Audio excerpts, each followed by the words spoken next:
who are carnal do not pay tithe. Unless a person is spiritual enough to override his logical thinking, he cannot pay tithe. That's what I'm telling you, sisters. If you meet a brother who doesn't pay tithe, he's not spiritual. You have gone to take a carnal man before you realize he's chasing other girls as he's with you. Number 6, people who do not pay tithe, or people do not pay tithe because they are immature. So there's a way you behave. Yeah. So maybe we are dealing with a lot of immature people.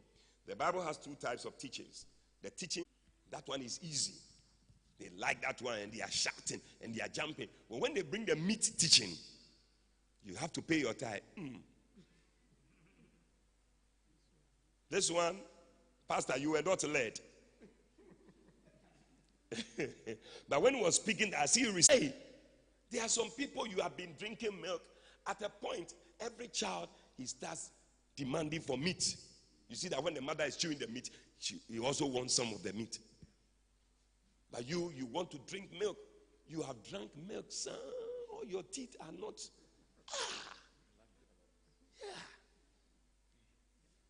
Pastor Bernard. In the spirit realm too, you must be mature.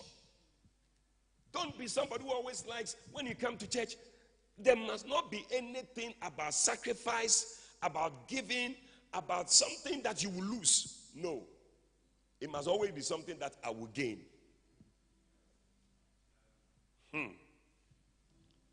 Are you there? Decided to go back home? Hebrews 5:12. For when for the time you ought to be teachers, you have need that one teach you again, which be the first principles of the oracles of God, and are become such as have need of milk, of strong meat.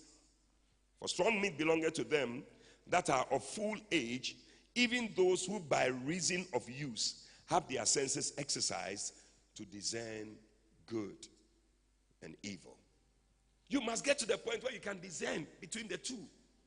You like being a baby.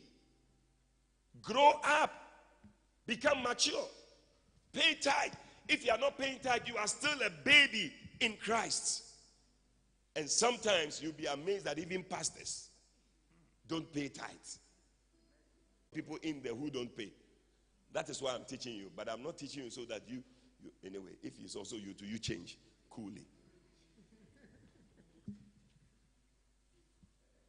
Maturing and mellowing of your nature. I've been wondered why Western countries gave money to poorer nations.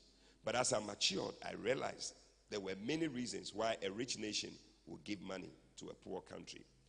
Although many of these are selfish reasons for giving, it still takes maturity to see the need to give. Yeah, that's why even in our country, there are certain places they are always receiving and they are always poor.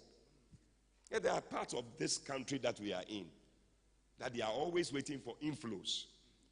And that place is out. Indeed, giving is only possible when you have the mind to see beyond the complex maze of apparent disadvantages of giving and to recognize the benefits of giving. Yeah. Because sometimes people have this one-step logic. So because of this, if I give this, then my money is gone, so I don't have again, so I won't give. It's one-step logic. But what you don't know is that if I give, it could also mean that I am sowing. And because I'm sowing, one day there'll be a rainy time. And when the rain comes, the seed which I have sown, it will germinate, it will grow, and it will bring forth fruit. And I'll begin to enjoy the fruit here. But you never think that way. You only stop at one step. That's why you never give your tithe. Taking the thing from you, he will rebuke that person. And so it will not be there. And so whatever you have, you will keep it and even have more. Number 4, he said you'll be called a delightsome land. A blessed nation. He said the fruits of your ground will not be destroyed.